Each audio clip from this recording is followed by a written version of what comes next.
अस्सलाम वालेकुम ख़वातीन हज़रात, कैसे हैं आप सब। हम आपके लिए लाए हैं एक technology podcast. This podcast is brought to you by TechNet group. मैं हूं आपका होस्ट आकिब और मेरे साथ हैं हमज़ा। हमज़ा, कैसे हैं आप? अल्हम्दुलिल्लाह कि मैं ठीक ठाक। आप कैसे हो? Welcome to the podcast. Thank you sir. तो जी, as per our pattern, let's start with the news. और कौन सी न्यूज़ लाएँ आप सबसे पहले हमारे लिए? सबसे पहले आते भाई रोबोट से स्टार्ट करते हैं। न्यूज़ जिसके अंदर एक यूनिवर्सिटी के ग्रुप ऑफ स्टूडेंट्स ने स्टार्ट किया रोबोट्स को ट्रेन करना वीडियोस कंटेंट के ऊपर। इनिशियली उन्होंने स्टार्ट किया है वीडियोस फ्रॉम यूट्यूब, वो उसके ऊपर थोड़ा सी क्लीनिंग करते हैं और उसके बाद वो एज ए इनपुट फीड कर देते हैं रोबोट्स को।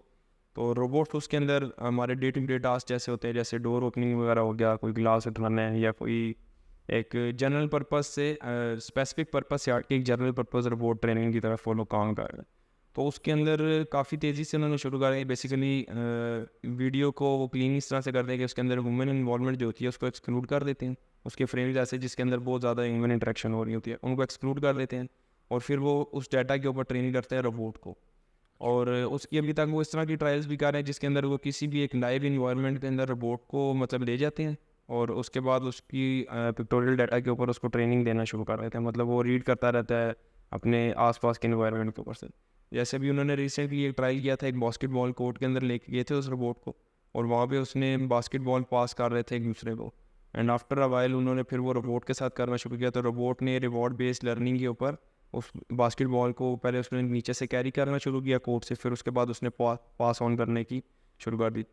तो I think it's a great breakthrough इस रोबोट लर्निंग के अंदर, क्योंकि इससे पहले हमारे पास एक फिक्स डाटा होता था जिसकी बेस के ऊपर डाटा ट्रेन किया जाता था रोबोट्स वगैरह पर। लेकिन अब इस तरह के ओपन इन्वायरमेंट के अंदर आई think it's the first news जो अच्छा, जब हम ट्रेनिंग्स पे आते हैं तो ट्रेनिंग्स के लिए अक्सर इस तरह के एक क्या लेके टेस्ट इन्वायरमेंट या आर्टिफिशियल इन्वायरमेंट्स बनाए जाते हैं। सर, हमारे पास कुछ प्रोजेक्ट्स थे जिसमें विजुअल लर्निंग थी, जो मॉडल ट्रेन होता था विजुअल लर्निंग पे ट्रेन होता था। तो उसमें क्योंकि lack of data due to different lighting condition, different positioning of, let's say छोटी सी बात करते हैं, एक आईफोन है, अगर उसको ट्रेन करना है तो आईफोन की हर तरह की पिक्चर चाहिए, हर लाइटिंग कंडीशन में पिक्चर चाहिए, हर एंगल से पिक्चर चाहिए। तो एट टाइम्स आपके पास डाटा कम होता है। तो जो आपकी एआई की टीम्स होती हैं वो स्ट्रेटजी पे जाती हैं कि वो सबसे पहले 3D मॉडलर से उसका एक मॉडल बनवाती हैं एक्चुअल प्रोडक्ट का, और उस मॉडल को फिर हर उस एंगल में रख के उसकी पिक्चर जनरेट करते हैं कंप्यूटर से जिस तरह के वो हो सकते। अच्छा। तो उस तरह ये होता है क्योंकि computer will never miss any angle, उसको पूरी 360 डिग्री बोथ वेज उसको रोटेट करके हर लाइटिंग कंडीशन में जितने उसके कॉम्बिनेशन बनते थे वो सारे कॉम्बिनेशन में उसका मॉडल बना लिया, उसको लर्न करवा लिया उससे, और बेस्ड ऑन दैट जब मॉडल ट्रेन होता है तो वो फिर काफ़ी इफेक्टिव होता है क्योंकि उसके पास डाटा बहुत ज़्यादा होता है जिसकी वजह से ट्रेन हुआ होता है। तो मेरे ख्याल से एक सिमिलर ही टेक्निक इन्होंने फॉलो की है। मैं यहाँ पढ़ भी रहा हूँ, मेरे ख्याल से गूगल भी अपने जो दो मेजर रोबोटिक कंपनीज हैं जिसमें एक मेटा भी काम कर रहा है, गूगल भी काम कर रहा है, और उसके अलावा बोस्टन डायनामिक्स का आपने नाम सुना? जी। बोस्टन डायनामिक्स भी बहुत ज़्यादा इस चीज़ पे काम करता है। मैं उस चीज़ को भी उसका आर्टिकल ही पढ़ रहा था कि उसमें they have used the same kind of techniques for the learning, जिससे आपका बेसिकली डाटा सेट बहुत ज़्यादा है। तो उसके अलावा आपने सुना होगा टेस्ला का जो इनिशियल फेज था, सेल्फ लर्निंग, जो उन्होंने सेल्फ ड्राइविंग जो उन्होंने स्टार्ट की थी, ऑटोनमस व्हीकल का जो उनका एक इनिशियल पार्ट था, उसमें उन्होंने सुनने में आया था कि ग्रैंड थेफ्ट ऑटो GTA जो गेम है, जी उस गेम के एनवायरनमेंट्स को यूज़ किया था क्योंकि उसमें हर तरह के एनवायरनमेंट्स थे। बिल्कुल मतलब एक इस तरह की टेस्ट पर को आप रोड पर तो ला नहीं सकते, बिल्कुल। हैजर्डस है, इंसान होते हैं, हर चीज़ होती है, डिफरेंट काइंड ऑफ एनवायरनमेंट। तो उसमें उन्होंने उसको GTA के एनवायरनमेंट्स पर ट्रेन किया था। तो आज रिजल्ट देख लें उसका, ठीक तो ठाक। फिर सिमुलेशन के अंदर मतलब आप बता रहे हैं कि सिमुलेशन के अंदर वो ट्रेनिंग वगैरह। बिल्कुल, सिमुलेशन में बेसिकली आप वही इसका पॉइंट्स मैकेनिज्म, जो रिवॉर्ड मैकेनिज्म होता है, उसको सेटअप किया जाता है, उसकी बेस पे सेटअप किया जाता है। तो इट्स क्वाइट इफेक्टिव, और मतलब उसका हम रिजल्ट देख रहे हैं उस वक्त दुनिया में कामों के ऊपर आ रहा है। चले जी, नेक्स्ट न्यूज़ पे जाते हैं, विच इज़ अबाउट एंड्रॉयड 14 अपडेट्स। अच्छा, एंड्रॉयड 14 की अभी बीटा 3 आई थिंक सो आई है। उसके अंदर उन्होंने बड़ी मज़े की अपडेट्स दी हैं। ऑल्दो आप iOS यूज़र है तो आपको शायद वो इतनी फैसिनेट ना करें, लेकिन एंड्रॉयड कॉन्टीन्यूसली काम कर रहा है अपने प्राइवेसी वगैरह और इन चीज़ों के ऊपर। तो इससे पहले तक उन्होंने स्कोप स्टोरेज वगैरह और इस तरह काफ़ी चीज़ें की थी जिसके अंदर यूज़र का जो डाटा है उसके ऊपर किसी भी एप्लीकेशन को डायरेक्ट एक्सेस उस तरह से नहीं होता था, उसकी फ़ोटोज़ पे, वीडियोज़ पे, या जितना भी मीडिया कंटेंट होता था। तो अभी एंड्रॉयड 14 के अंदर प्राइवेसी से रिलेटेड उन्होंने एक और परमिशन इनिशिएट की है जिसके अंदर सिलेक्टिव फ़ोटोज़ आप दे सकेंगे किसी भी एप्लीकेशन को। जैसे अगर आपकी कोई भी एप्लीकेशन फ़ोटोज़ की परमिशन आपसे ले रहा है, तो इससे पहले होता था या आप अलाउ करते थे या डिनाई करते थे। तो in case you allow that permission, तो आपकी पब्लिक डायरेक्टरी के अंदर जितने भी फ़ोटोज़ हैं वो सारे वो एप्लीकेशन एक्सेस कर सकते हैं। लेकिन अभी उसको एक वन स्टेप अहेड ले गए हैं और उन्होंने कहा है कि अगर आप प्राइवेट फ़ोटोज़ का एक्सेस दे रहे हैं तो उसके अंदर आप सिलेक्टिव फ़ोटोज़ के एक्सेस दे दें। मतलब मैं अपनी सारी फ़ोटोज़ की फ़ोटो की गैलरी के अंदर, लाइब्रेरी के अंदर से सिर्फ अगर चाहूँ तो 10 या 15 इमेजेस का एक्सेस अपनी एप्लीकेशन को दे तो सकते। एप्लीकेशन के बीच में बेसिकली एक एंड्रॉयड की सिक्योरिटी है जो कि सिर्फ उन्हीं फ़ोटोज़ को आगे उस ऐप तक थ्रू करती है जो आपने अलाउ की हो, जी। इवन उसके पिकर के लिए भी। बिल्कुल, ये नहीं कि उसको पूरे अच्छा, इन्होंने पहले मेरे ख्याल से इस तरह फाइल्स के ऊपर ऑलरेडी लगा चुके हैं। वो तो पिछले कुछ एंड्रॉयड वर्जन्स के अंदर मेरे ख्याल से फाइल्स पे लगा था जी, कि you will not give access to the entire file system of the mobile, rather आप एक स्पेसिफिक लोकेशन तक जाके परमिशन दे सकते हैं एज पर योर नीड। बिल्कुल। तो इट्स अ गुड फीचर। मैं देख रहा हूँ कि एंड्रॉयड का जो इस दफ़ा का रिलीज़ मैकेनिज्म है वो काफ़ी लेंथी हो चुका है। मतलब गूगल आया में इन्होंने अनाउंस किया इसको और फेब के अंदर इन्होंने अपना पहला डेवलपर बीटा लॉन्च जी, किया और अब जाके जुलाई के अंदर इनका फाइनल जो इनका पब्लिक बीटा वर्जन है वो रिलीज़ हुआ है और उसके साथ इनका फाइनल रिलीज़ भी अपडेट होगा। बिल्कुल। तो इट्स मेरे ख्याल से 5 या 6 महीने की पूरी एक जर्नी बनती जिसके अंदर इन्होंने चीज़ों को रिलीज़ किया, तो विच इज़ क्वाइट इंक्रीमेंटल और क्वाइट लेंथी। पहले इस तरह की हमने गूगल की हिस्ट्री नहीं देखी थी। बिल्कुल। वो बहुत क्विक रिलीज़ होती थी, मतलब कह लें कि आप 2 या 3 महीने के टाइम के अंदर सही है। आपके पास रिलीज़ आती थी। एक्चुअली अभी इस वजह से भी शायद काफ़ी टाइम लग रहा है क्योंकि जिस तरह के वो बड़े-बड़े चेंजेस ला रहे हैं ना, तो डेवलपर एंड के ऊपर उन चीज़ों को इंटीग्रेट करना भी जो है ना, थोड़ा मतलब हेडेक हो गया क्योंकि मतलब प्राइवेसी के ऊपर अगर आज से 2-1 साल पहले की हम बात करें तो एंड्रॉयड इतना ज़्यादा फोकस्ड नहीं होता था।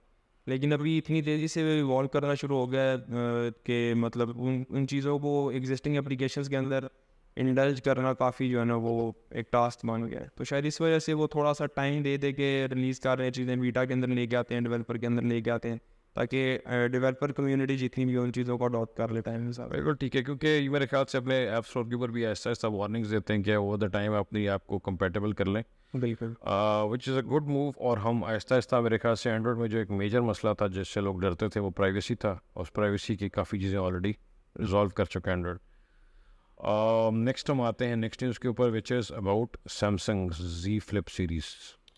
सैमसंग Z Flip सीरीज़ के बारे में आखिर भाई एक बड़ा ज़बरदस्त सा कॉन्सेप्ट उन्होंने बताया है। इनकी जो प्रमोशनल वीडियो उन्होंने बनाई है कि जो भी सैमसंग Z Flip को देखता है, सैमसंग का फ्लिप फ़ोन जैसे ही कोई देखता है, तो वो लेट्स से iOS यूज़र्स की मैं बात करूँ, अगर आईफोन यूज़र्स की बात करूँ, तो जैसे ही एक ग्रुप ऑफ आईफोन यूज़र्स में से कोई भी बंदा सैमसंग का फ्लिप फ़ोन देखता है, तो वो अपने बाकी दोस्तों को कहता है कि यार तुम लोग इसकी तरफ ना देखना, वरना तुम भी इस टीम से मुतासिर होगे, तुम लोग भी मतलब आईफोन छोड़ोगे और सैमसंग की तरफ जाओगे। तो बड़ी मज़े की वीडियो है, अगर हो सके तो आप मतलब इसके लिंक डिस्क्रिप्शन वगैरह में उसका डालिएगा, वो बड़ी मज़े की वीडियो है।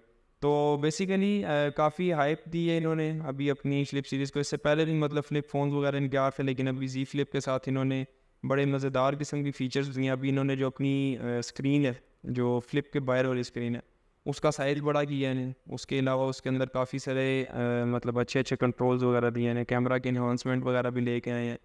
तो काफ़ी सारी ऐसी चीज़ें हैं जो पॉसिबल है कि आईफोन यूज़र्स शिफ्ट कर दें टुवर्ड एंड्रॉयड सैमसंग।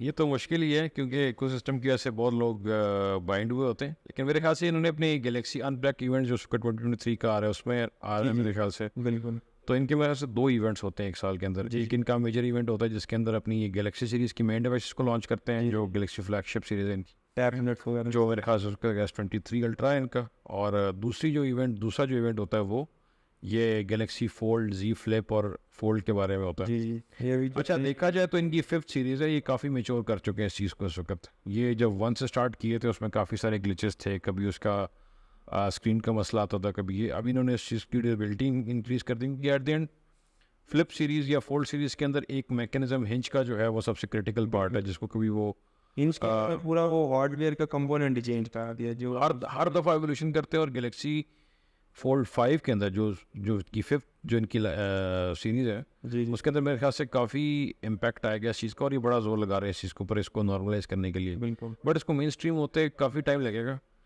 और जहाँ तक इनोवेशन की बात आती है तो ये सबसे बड़ी इनोवेशन है इस वक्त, क्योंकि काफ़ी सारे बड़े बड़े मैन्युफैक्चरर्स जो है इस तरह सैमसंग के बाद मोटरोला हो गया, अपनी उसके साथ काफ़ी एक्सपेरिमेंट्स कर रहे हैं और काफ़ी उसको नॉर्मलाइज कर रहे हैं ऐसे। खैर मुझे लगता है कि iOS और एप्पल को तो काफ़ी टाइम लगेगा इस चीज़ पे आते हुए, क्योंकि वो क्वेश्चन को iOS आएगा फ्लिप पे, कुछ कह नहीं सकते, पता नहीं किस तरफ लेके जाते हैं। लेकिन जिस तरह से इनोवेशन बढ़ रही है सैमसंग में, एक टाइम था इन्होंने अपने फ़ोन्स को रिस्ट्रिक्ट किया था मेरे ख्याल से 4.8 इंचज़ तक, जो आपकी एप्पल आईफोन 5 सीरीज जो थी, अच्छा वहाँ तक इन्होंने रिस्ट्रिक्ट किया था, क्योंकि ये इसी चीज़ को एडवोकेट करते थे कि आपकी जहाँ तक फिंगर रीच कर सकती है one hand single hand use के अंदर, वहाँ तक के हम फ़ोन बनाएंगे, उससे बाद नहीं बनाएंगे। But then they release more phones. 4 के बाद जो 5 आया था it was a bit lengthy. बिल्कुल। फिर जो 6 आई थी, इनकी सबसे मेजर शिफ्ट थी, जिसमें इन्होंने फाइनली इस चीज़ को एम्ब्रेस कर लिया था कि now the world is going towards larger phones, larger screens. तो आज सारे फ़ोन्स बड़े इनके। मिनी सीरीज़ को इन्होंने डिच करवा दिया, जो इनका आईफोन की जो मिनी सीरीज़ थी, जो कि मेरे ख्याल से 12 और 13 में आई थी, जो कि सबसे छोटा फ़ोन था और सबसे रिलायबल फ़ोन था। 13 के तो उन्होंने बैटरी के मसले भी सारे रिजॉल्व कर लिए थे, बट स्टिल दे फेल्ड। तो उससे अंदाज़ा होता है कि लोग आहिस्ता आहिस्ता बड़ी स्क्रीन पे जाना चाह रहे हैं और उसी के ख्वाहिशमंद हैं। तो शायद ये इन कमिंग टाइम्स फोल्ड की तरफ भी जाएँ, फ्लिप की तरफ भी जाएँ। लेकिन फ्लिप के साथ अगर आखिर में देखा जाए ना, तो मतलब अब आप एक कितना बड़ा साइज़ का फ़ोन बना रहे हैं और अगेन उसको फ्लिप करवा के छोटा फ़ोन यूज़र को दे रहे हैं, मतलब इन अ सेंस एक छोटा फ़ोन आप यूज़र को साथ दे रहे हैं। मतलब पॉकेट फ्रेंडली चीज़ है, आपका उसको भी नहीं आप कॉम्प्रोमाइज़ करते, यूजेबिलिटी को भी, और आपके pass on the same time basically एक टैबलेट है ना, ऑन द अदर साइड आपके पास पूरा कंप्लीट टैबलेट है यूज़ करने के लिए। तो इसी से डाइवर्ट करते हैं दूसरी न्यूज़ पे, which is about Moto Flip. Moto Razr, अगर आपको याद हो 2004 से 8, 2004-2008 के ड्यूरेशन के अंदर सबसे फेमस फ़ोन होता था मोटो रेजर। अच्छा, आपने यूज़ किया उसको? नहीं। मोटो रेजर बहुत खूबसूरत फ़ोन और सबसे ज़्यादा इन डिमांड फ़ोन्स, कुछ मूवीज़ में भी वो उसको फ़ीचर किया था, जिसके बाद उसकी हाइप बहुत ज़्यादा बढ़ गई थी। टू दिस डे लोग मोटो रेजर की डिमांड में हैं। उसका सिंपल वो डम फ़ोन था, जो उनका स्मार्टफोन नहीं था, सही फीचर फ़ोन जिसको हम कहते थे। है। तो उसके बाद जब हम अपनी ये मोटो रेजर की सीरीज़ को दोबारा एंड्रॉयड के साथ फुल टच स्क्रीन के अंदर उसी फोल्ड शेप में जब लेके आए, तो it went way up above the expectations of users. और इनका काफ़ी कंपटीशन, मतलब अभी क्योंकि फ्लिप के अंदर अगर हम बात करें तो मतलब मेन हमारे पास अभी गूगल की भी फ्लिप सीरीज़ आनी है, तो मतलब गूगल का फोल्ड आ चुका है। अच्छा। गूगल फोल्ड रिलीज कर चुके हैं, गूगल आईओ में अनाउंस कर चुके हैं, now it's in the market, अच्छा जो कि बहुत बड़ी चीज़ है, अच्छा जो इस चीज़ की तरफ लेके जाता है कि now the Android OS overall will be very, कह लें कि tailored made for the flip and fold phones. क्योंकि अब ज़ाहिर है जब उन्होंने खुद अनाउंस किया, तो now they will be providing those APIs और सारा कुछ। बिल्कुल डेवलपर्स को भी वो जोर लगाएंगे कि वो जितनी ऐप्स बनाए, जितने बड़े डेवलपर्स हैं, जितने छोटे डेवलपर्स हैं, सबको वो इन्फोर्स करेंगे इस चीज़ के ऊपर कि वो अब रिस्पॉन्सिव डिज़ाइन की तरफ आएँ। वैसे यूएक्स काफ़ी ज़्यादा अब चीज़ों का और तरह से चेंज हुए। बहुत ट्रिकी हो गया, इसमें दो पार्ट्स होते हैं, रिस्पॉन्सिवनेस ऑफ द एप्लीकेशंस के, वो छोटे फ़ोन्स के ऊपर, छोटी स्क्रीन के ऊपर रिस्पॉन्सिव कैसे होगी, plus the other part is continuity के जब आपका एक ऐप छोटी स्क्रीन से जैसे ही बंदा उसका फ्लिप या फोल्ड ओपन करे, तो जब वो लार्ज स्क्रीन पे आए तो वो कैसे रिएक्ट करेगा। बिल्कुल विच इज़ मतलब eight the end of the day it's about continuity. कि आपने एक मैसेज ओपन किया, द मैसेज लेंथी, आपने उसको पढ़ना है या आपने उसको डिटेल में देखना है, यू ओपन द फ्लिप, आप उस मैसेज को उसी स्क्रॉल, उसी एरिया से जाके आगे कंटिन्यू कर सकेंगे। बिल्कुल। तो एक बहुत मेन पार्ट है। और तो जो मोटो रेजर की सीरीज़ है, जी जी तो इन्होंने एक और नया काम ये किया है कि इन्होंने सबसे बिगेस्ट एक्सटर्नल डिस्प्ले दिया है फ्लिप के अंदर। ऐसे ही अगर आप उसको रेजोनेट करते हैं या उसको आप कंपेयर करते हैं सैमसंग की सीरीज़ के साथ, तो मेरे ख्याल से 3 टाइम्स बिगर एक्सटर्नल डिस्प्ले। और बड़ा ज़बरदस्त उन्होंने डिज़ाइन जो दिया, मतलब इन स्क्रीन कैमरे का कॉन्सेप्ट उन्होंने दिया। उसके अलावा उनकी अपनी जो एप्लीकेशन है, बहुत सी ऐसी एप्लीकेशन है जो आप उसी छोटी स्क्रीन के ऊपर, मतलब फ्लिप्ड स्क्रीन के ऊपर आप खेल सकते हैं, गेम्स है उसके अंदर। और मतलब बड़ा ज़बरदस्त उन्होंने कॉन्सेप्ट दिया, जिसमें अभी मतलब सैमसंग इटसेल्फ काफ़ी पीछे है, मतलब वो चीज़ें अभी सैमसंग ने नहीं उस तरह से अचीव की जो मोटर रेजर ने मार्केट के अंदर मतलब लॉन्च भी कर रहे हैं। मेरे ख्याल से जितनी आपकी अडेप्टेबिलिटी कम होती है, उतना आपके पास रिस्क लेने का चांस ज़्यादा होता है। तो मोटो रेजर शायद दूसरी चीज़ को यूज़ कर, लेकिन जो उन्होंने ये पंच होल टाइप कैमरास दिए हैं अपनी एलसीडी के अंदर, ये बहुत बड़ी चीज़ है बिल्कुल और it's quite difficult to achieve too. जी जी जी तो मैं देख रहा हूँ उन्होंने 2 फ़ोन्स अनाउंस किए हैं, मोटो रेजर 40 और मोटो रेजर 40 अल्ट्रा। 40 के अंदर उन्होंने छोटी, जिस तरह का आपका गैलेक्सी के अंदर जो गैलेक्सी फ्लिप के अंदर जो कैमरे के साथ कैमरे के साथ जो छोटी सी स्ट्रिप सी आती है एलसीडी की वो है जी। और दूसरे में आपका जो अल्ट्रा है उसके अंदर कंप्लीट स्क्रीन है। मेरे ख्याल से अप्रॉक्सीमेटली अगर सिर्फ एक्सटर्नल स्क्रीन की बात करें तो ये तकरीबन 70% से तो ज़्यादा ही मुझे बॉडी टू स्क्रीन रेशो लग रहा है, स्क्रीन टू बॉडी रेशो लग रहा है। और मेरे ख्याल से this will be good addition in this line, क्योंकि ये जो कैटेगरी है इसके ऊपर प्लेयर्स बहुत थोड़े हैं इस वक्त। बिल्कुल जो, और अभी तो एप्लीकेशंस भी उस तरह से अडॉप्ट नहीं है किसी भी, मतलब अगर मैं बड़ी बड़ी एप्लीकेशंस की बात करूँ तो उस तरीके से अडॉप्शन किसी भी एप्लीकेशन ने सच की नहीं है। बट जिस तरह ये चीज़ें इंट्रोड्यूस कर रहा है गूगल, जब खुद उसको एम्ब्रेस कर चुका है, तो नाउ इट्स टाइम के सारे डेवलपर्स पे काम कर रहे होंगे इसके आगे। इवन हमें इन हाउस भी जो है चीज़ें, मतलब इन चीज़ों की साइड पे आप नाउ इट्स अबाउट टाइम कि हम अभी फ्लिप सीरीज की टेस्टिंग डिवाइसेस लेके उसमें अपनी ऐप्स को टेस्ट करना स्टार्ट करेंगे, क्योंकि एटलीस्ट हमारे पास 1% तो यूज़र होगा ही, बिल्कुल वो करेगा। अच्छा, इस एक चीज़ का बहुत फ़र्क आ रहा है, जब जैसे ही हम वेरिएबल्स की तरफ आते थे तो वेरिएबल्स का एक कॉन्सेप्ट ये था कि आपको आपके फ़ोन से दूर रखेंगे, क्योंकि जब once you have open your phone you are in an unlimited world of entertainment जो कि आपको बाहर रखता है अपने साथ। जिस तरह आप अगर इंस्टाग्राम आपने ओपन कर लिया तो रील्स अगर आपको नज़र आ गई, you will be scrolling them for the next few hours और आपको अंदाज़ा भी नहीं होगा कि आप क्या कर रहे हैं। तो अगर उस तरह से देखा जाए तो वेरिएबल्स, मैं खुद अगर अपनी बात करूँ तो मैं जब वॉच पहनता हूँ तो मैं वॉच के ऊपर नोटिफिकेशन देख के उनको अक्सर डिसमिस कर देता हूँ। मुझे उससे ये होता है कि मैं अपने फ़ोन से थोड़ा दूर रहता हूँ, मेरा फ़ोन का स्क्रीन टाइम थोड़ा सा कम रहता है उसके साथ। लेकिन अगर इस सिचुएशन में देखें जिसमें अगर आपके एक्सटर्नल डिस्प्ले के ऊपर भी, एक्सटर्नल डिस्प्ले भी ऐसे काम करता है कि आप नोटिफिकेशन देखें और आप बंद कर दें। जी। लेकिन अगर आपको फुल स्क्रीन नोटिफिकेशंस का एरिया मिलता है जहाँ पे फिर वो इंटरेक्ट कर सकें तो बड़े अच्छे तरीके से, मतलब उनकी भी वीडियो के अंदर प्रमोशनल वीडियो जो है उसके अंदर आप देखें तो वो मैसेजेस वगैरह बड़े ज़बरदस्त तरीके से कर रहा है कैमरे, मतलब इट्स अ कंप्लीट एंटरटेनमेंट। आप बस फ़ोन ओपन किए बगैर भी, मतलब उसकी जो फ्लिप स्क्रीन है उसके ऊपर भी बड़े अच्छे तरीके से बिल्कुल सारा कुछ कर सकते हैं, और ये आपको वापस उसी जगह पे ले जाएगा कि आप फिर फ़ोन के साथ उस तरह से कनेक्ट करें। खैर, आजकल जो चीज़ें चल रही हैं ख़ास तौर पे यूट्यूब शॉर्ट्स, इंस्टाग्राम रील्स, इन सब के बाद तो वैसे भी एडिक्ट ही हो गए सारे फ़ोन्स के ऐसे ही रील्स वगैरह के। चले जी, नेक्स्ट न्यूज़ की तरफ मूव करते हैं जो कि है एंड्रॉयड का 24 GB रैम वाला फ़ोन। ये कौन सा फ़ोन है? ये आकी भाई phone truly based on gaming आया है, मतलब Okay. इसको चाइना के अंदर लॉन्च किया गया है, चाइनीज़ ही वेंडर है इसके जिन्होंने इसकी प्रोडक्शन वगैरह किया है। 24 GB रैम के साथ है, अप टू 2 TB स्टोरेज वो करेंगे, सपोर्ट करेंगे, ठीक है। जो उनके हाई एंड वेरिएंट्स है उसके अंदर 512 और 1 TB तक की सपोर्ट आ रही है, लेकिन it can be extended to 2 TB।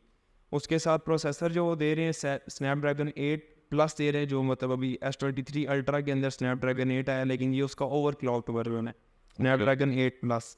और मतलब एक गेम चेंजर टाइप का फ़ोन है, क्योंकि इससे पहले इतना मेमोरी इंटेंसिव फ़ोन कोई भी आया नहीं है अभी तक मार्केट के अंदर। और मतलब उस तरह से देखा जाए तो उस तरह की नीड भी नहीं है, मतलब कोई भी गेम्स की भी अगर हम बात करें तो शायद इतना ज़्यादा कोई भी रिसोर्सेज एक्सटेंसिवली यूज़ नहीं करती कोई भी गेम। और इसको कंपेयर करते हैं मैकबुक के हाई एंड जो वेरिएंट्स हैं हमारे पास हैं लैपटॉप के साथ। जी ओहो। तो मैकबुक के साथ उसको करते हैं कि 24 GB रैम के साथ M2 हमारी जो मशीन आ रही हैं इनके साथ कंपेयर करते हैं। तो अभी इसके चाइना के अंदर ही प्री ऑर्डर वगैरह इसके हुए थे। 17 जुलाई को उन्होंने इसकी डिस्ट्रीब्यूशन शुरू की है, 5 जुलाई को इन्होंने प्री ऑर्डर ओपन किया। मैं इसकी प्रमोशनल वगैरह देख रहा हूँ जिसमें इन्होंने बहुत ज़बरदस्त तरीके से काफ़ी सारी चीज़ें दिखाई हैं। जो इवन बॉडी है इसकी, जी उसके ऊपर जो बटन्स वगैरह हैं वो बड़ा एक्सेंट रेड कलर के अंदर है। एग्जॉस्ट बड़ा ज़बरदस्त है इसका, एग्जॉस्ट दिया है बाकायदा इसके अंदर, तो ये बहुत ही हाई परफॉर्मेंस फ़ोन लग रहा है मुझे तो। और जो इनके वेरिएंट्स हैं इसमें मेरे ख्याल से मैक्सिमम 1 TB का वर्जन है। जी मैं 24 GB प्लस 1 TB जो कि 7499 येन का है। और वहाँ से ये सिर्फ फोकस भी चाइनीज़ मार्केट पे ही कर रहे हैं अभी कहीं और। ये नूबिया कंपनी है जी तो रेड मैजिक भी लिखा हुआ है, क्या ये रेड मैजिक का फ़ोन है? इससे एग्जैक्ट तो नहीं कोई उस तरह आइडिया, लेकिन ये है कि जो इसके मतलब वेंडर्स वगैरह न्यूबिया है उसकी मतलब वो है फोकसिंग टुवर्ड्स रेड जो कंपनी है जो कि कैमरास भी बनाती है, कुछ फ़ोन भी बनाती शायद की बात है। और एक और बड़ी मज़े की बात है इसमें कि इसकी मतलब फास्ट चार्जिंग जो सपोर्ट कर रहे हैं 165 वाट का चार्जर दे रहे हैं, तो जो कि मतलब बैटरी एज कम्पेयर उतनी ज़्यादा नहीं है, 5000 मिली एम्पेयर की बैटरी है, लेकिन ये है कि but on the other side देखें हर चीज़ टॉप ऑफ द लाइन है। बिल्कुल 3.36 गीगाहर्ट्ज़ प्रोसेसर है, 6.8 इंच की LCD है, 120 हर्ट्ज़ का रिफ्रेश रेट है, 4K इनकी मेरे ख्याल से रेजोल्यूशन है, 5000 बैटरी है, बस जितना ज़्यादा कुछ पैक किया जा सकता है। 165 watt charging that can fully charge in 14 minute. 14 मतलब आपने फ़ोन लगाया फोन पे जाया, पानी वगैरह पिया और आपका फ़ोन एटलीस्ट आधे से ज़्यादा चार्ज हो चुका होगा। खैर वेरी एक्साइटिंग न्यूज़, देखते हैं बाकी मार्केट में भी इसको लॉन्च कर पाते हैं नहीं, लेकिन जो गेमिंग की जो इंडस्ट्री है वो बहुत फोकस्ड है। और चाइना में मतलब काफ़ी अडॉप्शन, मतलब ओवरऑल ग्लोबली फ़ोन गेमिंग की काफ़ी अडॉप्शन हुई है, लेकिन चाइना के अंदर इटसेल्फ इस चीज़ का काफ़ी अभी ट्रेंड चल रहा है। ओके जी, नेक्स्ट न्यूज़ पे मूव करते हैं, which is Twitter versus threads. Twitter versus thread, मेरे ख्याल से ये सबसे हॉट टॉपिक है इस वक्त एलॉन मस्क का बिल्कुल। और मार्क जकरबर्ग की जो इस वक्त एक वो चल जंग चल रही है। जंग चल रही है और बहुत पीक पकड़ी है उसने, ख़ास तौर पे जब इन्होंने अपनी फ़ाइट के बारे में अनाउंस किया और बाकायदा दोनों अपने ट्रेनर्स के बारे में डिक्लेयर कर रहे हैं कि हमारा ट्रेनर कौन होगा और किस टेक्निक से लड़ेंगे और सारा कुछ। मार्क ज़करबर्ग तो वैसे भी मतलब फिटनेस और फिजिकली बड़ा एक्टिव सा बंदा रहता है वो, मतलब मेरे ख्याल से वो टेक्वांडो में ब्लैक बेल्ट। जी जी बिल्कुल। और उसके अलावा भी बड़े वो भी उसने एक रिकॉर्ड वगैरह भी लगाया है जिसके अंदर उसने वेट कैरी करके कोई रनिंग वगैरह आई थिंक सब की थी, काफ़ी मैराथन टाइप की। तो वो तो इस मामले में बड़ा वो है। लेकिन आपका क्या ख्याल है कि भाई ऐसी कोई फाइट मतलब है कोई पॉसिबिलिटी कि एलॉन मस्क की वो इवन कहाँ पे आई थिंक सो रोम में जहाँ पे रोम का इनका जहाँ पे पुराने ये आपकी होती थी ना वॉरियर्स वगैरह फाइट्स वगैरह होती थी, कह रहे हैं कि उन्होंने ऑफर किया कि आप यहाँ पे लड़ाई कर लें, लेकिन at the end of the day just look at the precedent that they are setting. तो इस तरह की चीज़ें कभी वायलेंस से और लड़ाइयों से नहीं सेट होती। If they have war between their platforms, ठीक है, हज़ार चीज़ें हो सकती हैं। Threads is actually ditto copy of Twitter, बिल्कुल एग्जैक्ट वही चीज़ है। मतलब it was released one day before their announcement date, जिन्होंने अनाउंस किया था उससे पहले रिलीज हो गया। स्पेसिफिकली उस दिन अनाउंस हुआ जिस दिन ट्विटर ने रिस्ट्रिक्शंस लगाई API यूजेज के ऊपर। अगर देखा जाए प्लेटफॉर्म की नज़र से तो वो चेंजेस कभी भी मुझे नहीं लगता कि एंड यूज़र को अफेक्ट करनी थी। बिल्कुल, बट एंड यूजर के लिए 5000 tweets are more than enough, मतलब और ही नहीं होती। आप बहुत ज़्यादा प्रो यूज़र हैं तो आप प्रो खरीद के मेरे ख्याल से इसको उन्होंने बढ़ा भी दिए 5000 से। तो खैर eight the end of the day अगर आप देखें तो ये सारी चीज़ें जिस तरीके से ट्विटर प्लान कर रहा है, ट्विटर ये सारी चीज़ें एंड यूज़र को अफेक्ट नहीं करेगा, ये खास तौर पे बॉट्स और APIs को अफेक्ट करे जो कि पीछे बैकएंड पे क्रॉल कर रही होती हैं चीज़ों को। ठीक है, और चलें अगर हो भी गया देयर इज समथिंग, इस चीज़ को कोर्ट में रिजॉल्व किया जा सकता है, इस चीज़ को बैठ के टेबल पे रिजॉल्व किया जा सकता है। Violence is never the answer कि लड़ाई झगड़े पे आ गए तो ये very wrong president setting up for मतलब टेक के सबसे दो कामयाब लोग, बिल्कुल लोगों कह सकते ये खास तौर पे मार्क जकरबर्ग काफी कोर्स की तरफ से दोनों की, मतलब दोनों की हमारे सोशल मीडिया में मतलब सबसे बिगेस्ट जो जायंट्स हैं वो हैं इस वक्त। एग्जैक्टली। और जो आपका एलॉन मस्क है, huge contributions towards the industry और दुनिया को जिस तरीके से वो लेके जा रहा है। सबसे पहले उसने मतलब he started with companies like PayPal, वहाँ से उसने वो चीज़ें बनाई और रेवोल्यूशनरी किस्म का आदमी है। उसने EV के अंदर सबसे ह्यूज उसकी मार्केट टेस्ला की है। फिर उसके बाद आपका SpaceX सबसे बड़ा रेवोल्यूशन के आपके रियूजेबल सेवियर किस्म का बंदा है, मतलब सेवियर किस्म का बंदा है। और लेकिन उससे आप एक्सपेक्ट भी नहीं कर सकते ऐसे अनप्रेडिक्टेबल। तो ट्विटर पे जो उसने चीज़ें की हैं मेरे ख्याल से वो चीज़ें वो अनअनाउंस्ड होती हैं और वैसी लग जाती तो शायद आज तक किसी को पता भी ना होता। He would have refrain from getting so much hate from people. आज कल का वो मैं कुछ पोस्ट देख रहा था MKBHD के चैनल्स के ऊपर और इन चीज़ों के ऊपर, सबसे हेटेड जो प्लेटफॉर्म था वो ट्विटर है इस वक्त। सबसे हेटेड जो पर्सन जिसके अगेंस्ट लोगों को हेट है, मतलब इस तरह के क्वेश्चन थे कि द पर्सन कि अगर आप एक्सटेंडेड आइलैंड के ऊपर हैं तो कौन सा बंदा होगा जिसके साथ आप कभी भी नहीं मिलना चाहेंगे। अच्छा, आर्किंग फॉर एलॉन मस्क। तो ऑल्दो एलॉन मस्क से आप उस आइलैंड के ऊपर ये एक्सपेक्ट कर सकते हैं कि वो किसी तरीके से कश्ती बना के आपको वहाँ से बचा के ले, people are still opposing it. तो खैर देखा जाए तो he has somehow made so much enemies.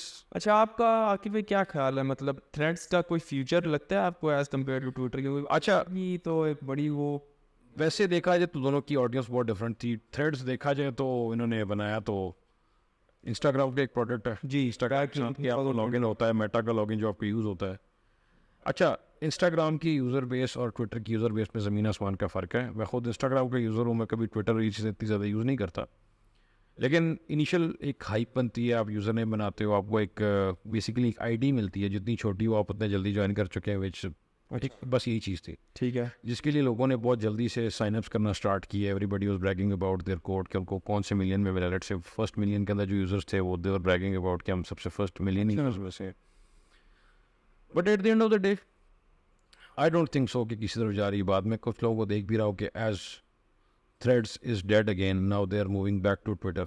बिल्कुल। और जितना ट्विटर इस वक्त अपनी बना चुका है क्रेडिबिलिटी और सारा कुछ, जितने आपके पॉलिटिकल फिगर्स हैं, ट्विटर एक ऑफिशियल कह लें कि आपने अगर किसी का ऑफिशियल वर्ड सुनना है तो आप उसका ट्विटर देख सकते हैं। बिल्कुल ऐसा ही है। और जो उन्होंने चीज़ें ओवर द टाइम इंट्रोड्यूस की हैं, कुछ छोटे मोटे फीचर्स भी इंट्रोड्यूस किए हैं, ऑल दो उसके अंदर अगर देखें तो इनोवेशन बहुत थोड़ी थी initially, but since Elon Musk has come up on board तब से चीज़ें बहुत ज़्यादा ख़राब हुई हैं। एक्चुअली इस चीज़ को मेरे ख्याल से आके भाई एस्केलेट ज़्यादा एलॉन मस्क वाली साइड से हुआ था। मतलब जिस तरीके से उसने थ्रेड्स के ऊपर वो ट्वीट्स वगैरह अपनी करना शुरू कर दी, तो उस वजह से थ्रेड्स को ज़्यादा हाइप मिली है मेरे ख्याल से। मेरे ख्याल से he was very pissed at it कि वो क्या कर रहा है आपका दूसरा जो एंड है थ्रेड्स वाला, जिसने बिल्कुल डेटा कॉपी और कुछ ही दिनों में लॉन्च कर दी और उसके बाद उसके ऊपर इतना यूज़र बेस लिया। ज़ाहिर है अगर मैं बिजनेस परस्पेक्टिव से देखूँ तो ठीक ठाक इम्पैक्ट आता है इस चीज़ का, बट आई डोंट नो किस तरफ जाती है बात। Let's hope for the best. हम तो यही दुआ करेंगे कि दोनों प्लेटफॉर्म चलते रहें दोनों का, क्योंकि एलॉन मस्क ने जितना पैसा लगाया इसको परचेज करना 44 मिलियन कुछ ऐसा ही था, और उसको भी उसने पहले तो फिर वो पब्लिक लिमिटेड कंपनी थी तो सारे शेयर्स और लोगों के थे, शेयर ड्रॉप होता सब कुछ। आप सारे पैसे उसके अपने प्राइवेट उसमें कुछ इन्वेस्टमेंट्स लिए हैं, उनको उसमें खुश करना है, अपनी चीज़ें पूरी करनी है। तो ऐसे टाइम पे थ्रेड्स का आ जाना ठीक ठाक, it's a big blow. But चले let's hope for the best किस तरफ जाती बात, लेट्स होप कि इनकी लड़ाई ना हो, क्योंकि एक बड़ा रॉब वैसे मुझे बड़ा इसमें इंटरेस्ट है कि इनकी अगर लड़ाई हो तो नेक्स्ट मूव करते हैं जी विजन प्रो की तरफ। विजन प्रो के बारे में क्या बताएंगे? अच्छा, विजन प्रो बेसिकली एक एप्पल वालों की तरफ से हेडसेट है। बहुत ही फ्यूचरिस्टिक किस्म का हेडसेट है, बहुत ही नेक्स्ट लेवल का। मतलब इससे पहले हमारे पास ऑक्यूलस वगैरह कह लें या जितने भी VR हेडसेट्स थे, उन सब को एक मतलब नेक्स्ट लेवल के ऊपर, नेक्स्ट लेवल वाली बात है कि विजन प्रो का जो हेडसेट है, स्पेशली उनकी जो रेटिना के साथ जो उनके सेंसर वगैरह कैलिब्रेट हुए, वो उन्हीं सेंसर की वजह से उनके मतलब ये जो न्यूज़ है कि उनका फॉल्ट वगैरह हुआ है वो भी है। लेकिन इटसेल्फ विजन प्रो एक बहुत ही क्लास का प्रोडक्ट उन्होंने बनाया। अभी इसकी न्यूज़ ये है कि उनका जो प्लान था कि 2024 के अंदर 1 मिलियन प्रोडक्ट यूनिट्स वो मार्केट के अंदर लॉन्च करेंगे फॉर एंड यूज़र्स। उसके अंदर उनको थोड़ा सा इशू ये आ रहा है कि जो उसके रेटिना के सेंसर्स हैं जो स्कैन करते हैं बेसिकली हमारी आई मूवमेंट को, उनकी कैलिब्रेशन इतनी ज़्यादा मुश्किल है कि एक ऑटोमेटेड सिस्टम के ऊपर बनने के बाद भी उस हेडसेट को मैनुअल टेस्टिंग वगैरह करनी पड़ती है। उनकी जो अपने इन हाउस एक्सपर्ट्स वगैरह हैं उनको वो चीज़ें चेक करनी पड़ती हैं बार बार। वो इतना ज़्यादा कॉम्प्लेक्स डिज़ाइन है, वो जो स्पेशली उसकी इमेज को डिपिक्ट करता है फ्रंट वाली स्क्रीन के ऊपर, और मतलब इस तरह के बहुत बेशुमार उसके अंदर इस तरह के ऑप्शन हैं। तो उसके अलावा इनका एक प्लान था कि 2024 के अंदर ही वो इसका जनरेशन 2 का भी एक वेरिएंट देंगे, जिसके अंदर एक हाई वेरिएंट होगा और एक लो वेरिएंट, क्योंकि इट्स वेरी कॉस्टली। तो उसके ऊपर अभी उन्होंने कोई न्यूज़ नहीं दी कि उसको कब तक लॉन्च करेंगे, लेकिन उस प्रोग्राम को तो उन्होंने पॉज ही कर दिया है। अभी वो कह रहे हैं कि 2024 के अंदर they will go for only 24,000 units, और 2025 के अंदर वो आगे इसको कंटिन्यू करेंगे जो बाकी यूनिट्स वगैरह उन्होंने पूरी करी। अच्छा, इसमें 3-4 चीज़ें ना। सबसे पहले अगर इनोवेशन परस्पेक्टिव से बात करें तो बहुत ही इनोवेटिव डिवाइस, क्योंकि इसमें जो ख़ास तौर पे जो सबसे ट्रिकी पार्ट जो इसका हम देखते हैं वो ये है कि वो जो आई कैलिब्रेशन करता है, जिसके थ्रू सिलेक्शन ऑफ मतलब जो आपने नेविगेशन करनी है उसके अंदर आपने अपने कोई आपके पास कंट्रोलर नहीं है, आपने अपने आई मूवमेंट के साथ उसको कंट्रोल करना है। और जिन लोगों ने इसको डेमो इसका देखा है, जब इसकी लॉन्चिंग थी जो उन्होंने अनाउंस किया था वहाँ पे उन्होंने डेमो वर्जन लगाए हुए थे जी। जिन लोगों ने भी इसको ट्राई किया देवर ब्लोन अवे कि ये कितनी प्रिसीजन मूवमेंट थी कि आप छोटे से छोटी डॉट को भी अगर आप फोकस करते हैं तो your cursor goes in that direction. Exactly. और उसके बाद जो दूसरी चीज़ थी कि जब आपके बीच में और दूसरा बंदा जिसे आप बात कर रहे हैं रियल, आप दोनों के बीच में एक हेडसेट आ चुका है, but the other person will not feel it, क्योंकि उसके पास एक 3D व्यू आता है आपकी आंखों का, और जिस मर्जी एंगल से देखते हैं आपको आंखें उसको उस तरीके से आती है, जो बहुत बड़ी चीज़ है, बहुत ज़बरदस्त। फिर उन्होंने इस सब चीज़ की बेस पे आपका पूरा फेस का एक मैश भी बनाया है। लेट्स से आप किसी के साथ वीडियो कॉल पे हैं तो they will not see headset on your head, rather they will see a complete version of your face जो कि उन्होंने खुद से जनरेट किया कैमरास के थ्रू।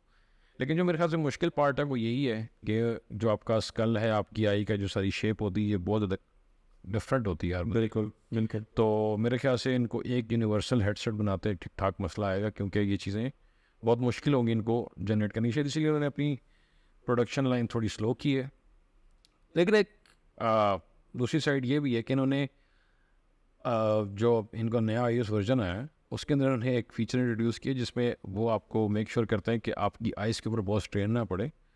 तो कुछ देर बाद आपको नोटिफिकेशन आता है कि आपने बहुत ज़्यादा फ़ोन यूज़ कर लिया, no give it a break. अच्छा। On the other side they are placing a screen right in front of your eyes. तो ये जितने क्रिटिक्स थे बड़े बड़े, उन्होंने सब ये इस पे वो किया, कमेंट किया कि ये तो डुअल स्टैंडर्ड कह लो कि। अच्छा, इस चीज़ पे काफ़ी सारी और भी इवन जो मतलब पबजी गेम है, पबजी के अंदर भी ये है कि अगर आप काफ़ी देर खेलते हैं तो वो गेम आपको नोटिफिकेशन भेजता है कि जी आपने काफ़ी देर से गेम खेल रहे हैं, तो अभी आप थोड़ा सा रेस्ट करें। और जो आप एक सर्टन टाइम तक उस गेम को दोबारा खेल नहीं सकते, वो मतलब ब्लॉक रहती है। तो इस चीज़ पे मतलब काफ़ी, क्योंकि जिस तरह से मतलब हमारी स्क्रीन टाइम हमारा दिन ब दिन बढ़ते ही जा रहा है, मतलब जितना हम कोई सोशल साइड की कोई ओपन कर लें, गेम्स वाली साइड पे आ जाए कुछ भी, तो हमारा स्क्रीन टाइम बढ़ता ही जाता है। तो अल्टीमेटली उसका अफेक्ट तो हमारी आइज़ वगैरह भी पड़ता है।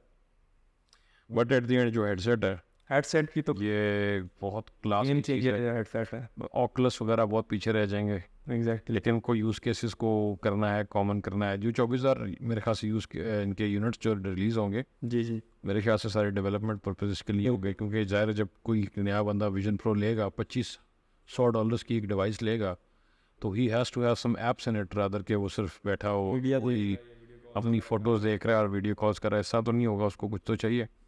जस्ट इमेजिन नेटफ्लिक्स की आपके पास सब्सक्रिप्शन हो, उसके ऊपर आप जाएँ नेटफ्लिक्स देखें विदाउट बॉदरिंग एनीवन। आप हर चीज़ इंजॉय कर रहे हैं, आप बेशक प्लेन में बैठे हैं, बेशक आप अपने रूम में बैठे हैं। एग्जैक्टली। तो ठीक ठाक इनोवेशन है, बट कंपेटर जो इसके अगेंस्ट है वो भी ठीक ठाक बड़ी चीज़ है, ऑकुलस। बड़ी चीज़ है, लेकिन ऑकुलस ने काफ़ी टाइम से कुछ मतलब ऐसा ब्रेक थ्रू नहीं किया अपने हेडसेट के अंदर।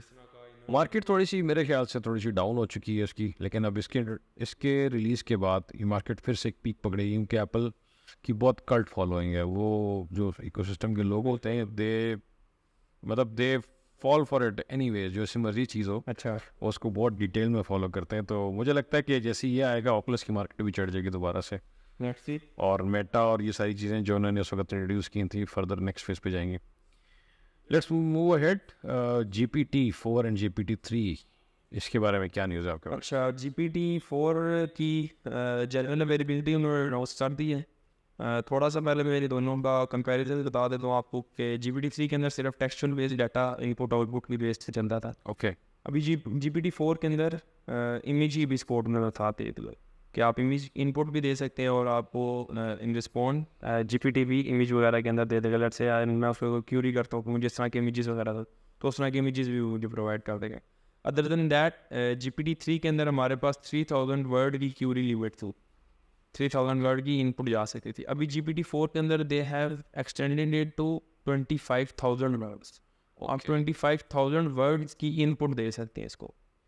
उसके अलावा GPT-3 फ्री वर्जन था उसका, GPT-4 का अभी तक फ्री वर्जन कोई भी नहीं आया। और GPT-4 की जो जनरल अवेलेबिलिटी आई है वो सिर्फ उनके लिए आई है जो GPT-3 का पेड वर्जन यूज़ करते, जो उसकी पेड APIs वगैरह को यूज़ करते थे, उनके लिए उन्होंने अवेलेबिलिटी करवा दी है कि इनको आहिस्ता आहिस्ता जो है ना इसकी रोल आउट देना शुरू कर देते। उसके अलावा न्यूज़ ये है कि GPT-3 के ऊपर एक लॉ फर्म ने सैन फ्रांसिस्को के अंदर केस फाइल किया विच इज़ अराउंड $1.6 बिलियन। वो कोई 170 पेजेस का लॉ सूट उन्होंने किया है। लॉ सूट का मेन ये है कि उन्होंने क्लेम किया है कि GPT-3 लोगों का प्राइवेट डाटा जो है ना वो एक्सेस कर रहा है, जिसके अंदर उनकी लोकेशन वगैरह होगी, उसके अलावा उनका कॉन्टैक्ट्स वगैरह होंगे, मतलब काफ़ी सारी ऐसी चीज़ें जो प्राइवेसी कंसर्न है, जो कि GPT जो है मतलब ओपन AI की तरफ से कंसेंट भी है कि हम किसी भी किस्म का डाटा यूज़र का नहीं लेते। तो उसके ऊपर उन्होंने प्रॉपर क्लेम्स वगैरह दिए हैं यूज़र्स का ऐसा पर्सनल डाटा जो कि मतलब फ़ोन के ऊपर उनके या लैपटॉप्स मशीन्स वगैरह के ऊपर वो पब्लिकली कहीं पे इंटरनेट अक्रॉस द इंटरनेट है और वाया GPT है। तो उसके ऊपर अभी तक GPT की तरफ से तो कोई वो नहीं आया, उनकी तरफ से रिस्पॉन्ड नहीं आया, बट दे हैव क्लेम के इस तरह के क्लॉथ हो चल रहा है। अच्छा, इस पे बहुत सारी कंपनीज ने बहुत स्ट्रिक्ट एक्शन लिए भी हैं। Companies like Apple and Google they have restricted the use of ChatGPT in their services, क्योंकि वो ये कहते हैं कि it opens a gateway towards data collection from their secret projects. मतलब let's say there is a secret project going on, आप उसके बारे में क्वेश्चंस पूछते हैं, या now yourself inputting the information जो कि सीक्रेट है और आपकी यूज़र के साथ तो बाउंड है. आप eight the end of the day you can scrap it and you can get, देखिए वो इतना इस वक्त हो चुका है, इंटेलिजेंट हो चुका है कि यू कैन अंडरस्टैंड के what you are thinking about कि आप क्या चीज़ बनाने जा रहे हैं. तो इस तरह काफ़ी सारे प्राइवेसी कंसर्न्स आते थे. काफ़ी सारी कंपनीज ऑलरेडी पे बैन लगा दी है, but at the end of the day इस तरह के जितने लॉ सूट्स हैं दे रिजल्ट इन अ थिंग जिसमें आपकी कोई लेजिस्लेशन या कोई लीगल लॉ बाइंडिंग्स बन जाती हैं जिसकी बेस पे आप चीज़ों को थोड़ा रिस्ट्रिक्ट कर सकते हैं. नहीं तो जिस तरीके से, लेकिन तो जिस स्पीड से एआई की इवॉल्व हो रही है, यू कांट इमेजिन वगैरह और ये चीज़ें जिस तरह से जिस पेस से ग्रो करती जा रही हैं, तो आईटी की फील्ड से इट्सेल्फ डर लगना शुरू हो गया कि क्या क्या बनना शुरू हो गया. चलें जी, नेक्स्ट न्यूज़ पे आते हैं. ज़रा क्विकली सम अप करते हैं इसको. Samsung smart ring. अच्छा, देयर आर रूमर्स कि Samsung is going to launch its smart ring. जैसे इससे पहले ऑरा की स्मार्ट रिंग वगैरह होती थी जो कि बेसिकली यूज़ होती है आपके स्मार्ट होम वगैरह को कंट्रोल करने के लिए, या आपकी जो डे टू डे रूटीन वगैरह है, हेल्थ से रिलेटेड आपकी जो चीज़ें हैं. तो अभी रूमर ये है कि सैमसंग की स्मार्ट रिंग आने वाली है. रूमर इस वजह से है क्योंकि सैमसंग हेल्थ की एप्लीकेशन का जो अभी नया बीटा वर्जन आया है उसके अंदर उन्होंने इंटीग्रेशन दी है स्मार्ट रिंग की, कि आप स्मार्ट रिंग के साथ भी कनेक्ट कर सकते हैं अदर दैन बाकी जो उनके पेरिफेरल्स वगैरह. मेरे ख्याल से this does not simply tells के ये अपनी स्मार्ट रिंग बना रहे हैं. सैमसंग वैसे भी थर्ड पार्टी चीज़ों के लिए भी एक ओपन करता है इस तरह का गेटवे. इस तरह आपके पास स्मार्ट स्केल्स होते हैं और आपकी जो ग्लूकोमीटर वगैरह होते हैं जो कि डिजिटल जो हेल्थ के अराउंड होती हैं चीज़ें, उनके अंदर भी इस तरह की चीज़ें होती हैं कि जो आपको कनेक्ट करते हैं वाया ब्लूटूथ सैमसंग हेल्थ के साथ, और वो फिर ऑटोमेटिकली रीडिंग्स वहाँ से लेता है. बट मे बी ये अपने अनपैक्ट इवेंट के अंदर जो भी ये अपना करेंगे फ्लिप और फोल्ड का जो इवेंट करें, जी मेरे ख्याल से उसके अंदर ये कुछ ना कुछ शायद की बात है, लेकिन अभी तक मतलब ऑफिशियली किसी जगह से इसमें बात नहीं है, न्यूज़ नहीं है. तो लेट्स सी क्या. Next news is about YouTube update AI based. अच्छा, यूट्यूब क्योंकि ये मतलब हर जगह भी इवॉल्व करती जा रही है, तो वाई नॉट यूट्यूब में से पहले ये बेस्ड सबटाइटल्स जनरेट होते थे, मतलब जनरेट कर रहे थे बाकी लैंग्वेजेस के अंदर सबटाइटल वगैरह. No they have move toward AI based dubbing, जिसके अंदर आपको ऑप्शन दी जाएगी कि आपने किस लैंग्वेज के अंदर और इसकी डबिंग प्रोवाइड करनी है. करंटली अभी मिस्टर बीस्ट वगैरह के चैनल के ऊपर उन्होंने इसके टेस्ट रन वगैरह. अच्छा, मिस्टर बीस्ट वो बंदा है जिसके हर लैंग्वेज के अंदर अपने चीज़ ने, जो बड़ी लैंग्वेज था फ्रेंच होगी तो फ्रेंच ऑडियंस के लिए उसने पूरा एक चैनल बनाया, क्योंकि उसकी ऑडियंस जो होती है वो मिलियंस और बिलियंस में होते हैं, तो वो उसके अकॉर्डिंग नया चैनल बनाता है ताकि इस तरह के लोगों से मिस ना हो कोई चीज़. बिल्कुल. तो इसके ऊपर क्योंकि उनके एनालिसिस वगैरह थे यूट्यूब पे, बहुत सी उनकी ऐसी वीडियोस, मतलब बहुत सा ऐसा कंटेंट है जो कि लैंग्वेज बैरियर की वजह से दूसरी लैंग्वेज के अंदर लोग मतलब देखना तो चाहते हैं उसको, लेकिन ड्यू टू सबटाइटल्स या किसी वजह से वो उस तरीके से उस चीज़ को समझ नहीं पाते. तो अभी इसके अंदर मतलब लेट से हम कह सकते हैं अल्फ़ा वर्जन ही चल रहा है, बीटा भी नहीं कह सकते. तो अभी इसके अंदर उन्होंने सिर्फ 2 लैंग्वेजेस ही सपोर्ट दे रहे हैं, फ्रेंच की और इसकी, और अभी पब्लिक के लिए अवेलेबल नहीं करवाया उन्होंने. उसके अलावा दूसरी ये न्यूज़ है कि यूट्यूब अब एड ब्लॉकर्स के साथ एड ब्लॉकर्स तो अलाउ नहीं करेगा. अगर आप यूजिंग एड ब्लॉकर तो YouTube will give you 2 to 3 times the warning. उसके बाद आपका अकाउंट टेम्परेरीली सस्पेंड कर रहेगा. तो which is a bad news for all of us I think. नहीं, लेकिन देखा जाए तो गलत बात है. ब्लॉकर्स यूज़ करते हैं सारे लोग, हम भी यूज़ करते रहे. बिल्कुल. बट देखा जाए तो बहुत सारे लोग हैं यूट्यूब पर कंटेंट डालते हैं और बड़ी मेहनत करते हैं उसके बाद, और उसके बाद एड ब्लॉकर्स की वजह से उनकी सारी मेहनत ज़ाया हो जाती है. जी. और वेबसाइट्स के ऊपर भी एडसेंस के ऊपर जो चीज़ें लगती हैं सबसे ज़्यादा, ये काइंड ऑफ डबल स्टैंडर्ड था कि आपके यूट्यूब के ही क्रोम सबसे वाइडली यूज एक्सटेंशन आपका ब्राउज़र है. क्रोम का स्टोरी ऑफर करता है एक्सटेंशन जो कि आपको एड ब्लॉकर्स की अलाउ करती है. वही एड ब्लॉकर्स आपके एडसेंस के एड्स रोकते हैं. AdSense is a product of Google eight the and. तो बड़ा वो था, लेकिन खैर इन्होंने करेक्ट स्टार्ट किया, फिर भी यूट्यूब से स्टार्ट हुआ. अभी इट्स नॉट अबाउट एड्स. बिल्कुल.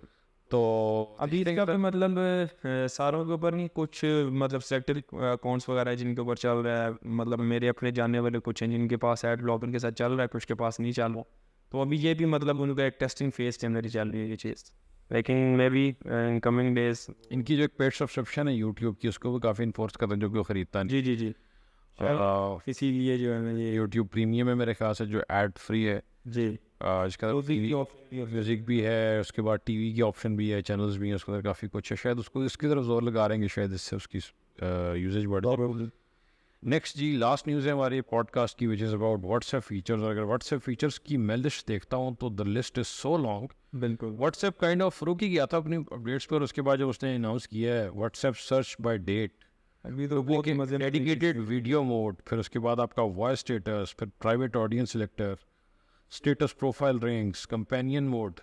कंपेनियन मोड में ये है कि आप मल्टीपल फ़ोन्स, अच्छा जो व्हाट्सएप की सबसे बड़ी न्यूज़ है विच इज़ अबाउट कि जो आपके डुअल सिम वाले फोन हैं उसके ऊपर आप मल्टीपल अकाउंट्स यूज़ कर सकेंगे। जैसे इससे पहले इंस्टाग्राम या फेसबुक वगैरह पे होता था कि आप it's a huge news, because अभी तक आपको सैमसंग वगैरह कुछ मतलब बड़े OEMs जो बड़े ब्रांड्स हैं ये भी आपको सेपरेट ऐप देते हैं, सेपरेट क्लोन्ड ऐप देते हैं इसके अंदर, और बड़ी इंपॉर्टेंट रिक्वायरमेंट है क्योंकि इस वक्त डुअल सिम्स के साथ फ़ोन आ रहे हैं, जबकि फिर आप यूज़ एक व्हाट्सएप कर सकते हैं तो उसका बड़ा मसला था। तो ये मेरे ख्याल से पैरेलल स्पेसेस और इन चीज़ों की मौत है इसके बाद। फिर चैट लॉक का फीचर है, एडिटिंग मैसेजिंग का है, स्टेटस लिंक प्रीव्यूज़ हैं, शेयर बेस्ट क्वालिटी इमेजेस, जो कि बहुत बड़ा मसला था कि आपकी इमेजेस हमेशा टाउन के location images which can be shared वो भी बढ़ा दिया, मतलब मैंने शायद वो 30 इमेजेस आई थिंक सो जो करते थे, तो अभी वो भी उन्होंने अच्छा इनका मुकाबला इस वक्त आई मैसेज और जो आपका फेस टाइम है उसके साथ है। तो picture in picture for video calls on iOS, अच्छा send full resolution images,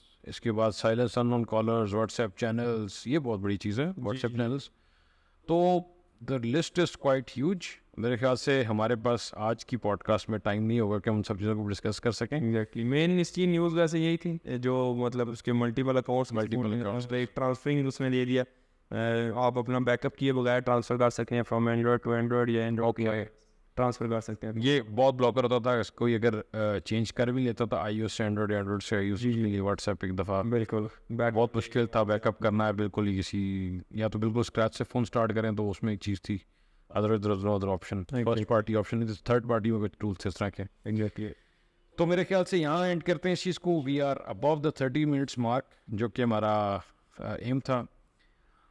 for all the viewers, thank you so much for keeping connected with us for so long. 30 minute तक आपने हमारी बातें सुनी। ये हमारी फर्स्ट पॉडकास्ट थी, इंशाल्लाह इन कमिंग टाइम में इसको फर्दर इम्प्रूव करेंगे। अपनी सजेशन से हमें ज़रूर आगाह कीजिएगा कमेंट्स के अंदर या प्रेशर में मैसेज कीजिएगा। हम आपकी सजेशंस को बहुत सीरियसली लेंगे और इंशाल्लाह will try to improve our podcast in coming times. Hamza, thank you so much. Welcome.